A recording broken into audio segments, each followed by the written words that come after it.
Terrifying encounter. The haunted neighbor. This is an incident that happened to me during my high school years when we had evening self-study sessions every day. By the time I got home, it was already past 9 o'clock. That day, like usual, I finished evening self-study and returned home. Our house was located on the 5th floor of an old-style residential complex. As I was walking up to the 4th floor that day, I saw someone standing in front of Sujio's door on the 4th floor. There were a few broken lights in the corridor, so the lighting wasn't good, but the figure seemed to be Sue Grandpa, who lived on the 4th floor. Sue Grandpa could be considered someone who watched me grow up. Sue Grandpa, why are you standing here so late? I politely greeted him. But Sue Grandpa stood at the corner of the wall, as if he didn't hear me speaking, completely ignoring me. I knew he often faced mistreatment from his daughter-in-law, and would sometimes be kicked out, so I didn't say much and walked past him. Mom, I'm back. My mom usually waits for me in the living room. Mom, it seems Sue Grandpa has been kicked out by his daughter-in-law again, I said, mentioning how Sue Grandpa was standing outside their door so late at night. Did you see Sue Grandpa? Has he been discharged from the hospital? My mom was surprised. She said Sujio's grandpa was admitted to the hospital in the afternoon, so it's impossible for him to be discharged so quickly. I saw him standing at their doorstep and tried talking to him, but he ignored me, I replied. However, I clearly saw him standing at the corner of the wall. He fell down the stairs this afternoon, and it was quite serious. He was taken to the hospital. It's impossible for him to be discharged so soon, right? My mom found this whole situation strange. Are you sure you didn't see wrong? She asked me several times if I might have mistaken. Can I mistake Sue Grandpa? I called out to him, but he didn't respond. I'm certain I didn't see wrong. We were so close. I insisted. When did Sue Grandpa fall down the stairs? During dinner, I asked about Sue Grandpa's stair accident. It was this afternoon. I heard a commotion in the corridor. My mom said she was watching TV in the afternoon and heard a commotion in the corridor. She went out to see and found a crowd gathered in the corridor. What's going on? My mom asked what had happened. Old Sue fell down the stairs. A neighbor said that Sue Grandpa fell down the stairs. My mom also leaned over to look down. She saw Sue Grandpa lying on the stairs. Someone called an ambulance, and when they carried Sue Grandpa away, my mom said that half of his face was crushed, all bloody and horrifying. So what I saw was, don't talk nonsense. Maybe he got discharged.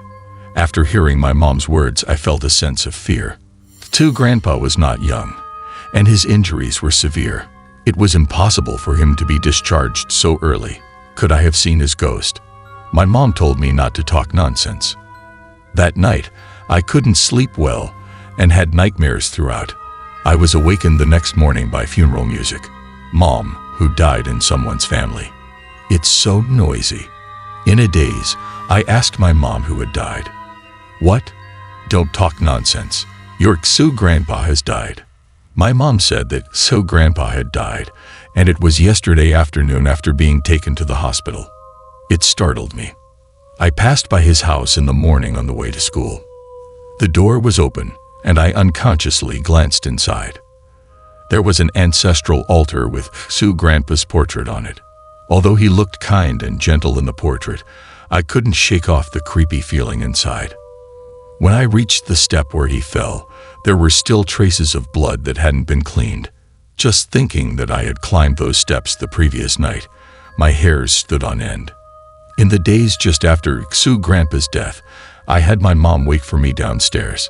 I'm fine, nothing happened. How was your day at school? Because I was genuinely scared.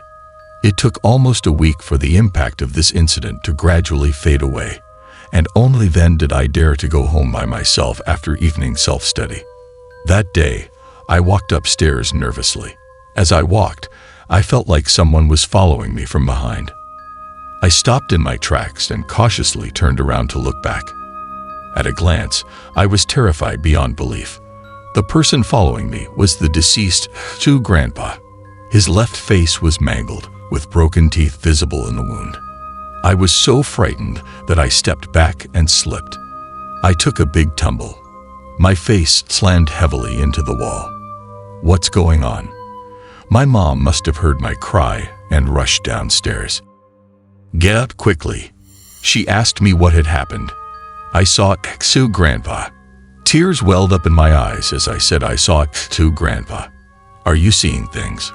My mom didn't quite believe it, thinking I was scaring myself. When I fell just now, I hit the wall. What happened to your face? My face was throbbing from the impact. Take a day off tomorrow, and I'll take you to get it checked. Don't hurt your bones again. When we got back home, my mom checked on me, but there were no injuries on my face, yet it still hurt a lot. I could hardly sleep that night due to the pain. The next day, my mom took me to the hospital, but after various examinations, there was no issue found, not even a bruise. Although there were no visible scars on my left face, it kept hurting. Every time I touched it, it felt like a piercing pain, as if poking into a wound. Isn't the old Xu downstairs the one who injured his left face? My grandma came to visit me after hearing about the incident, and she mentioned the death of Xu grandpa downstairs. My grandma is quite superstitious and believed that my face pain was related to Xu grandpa. Mom, please don't make baseless connections.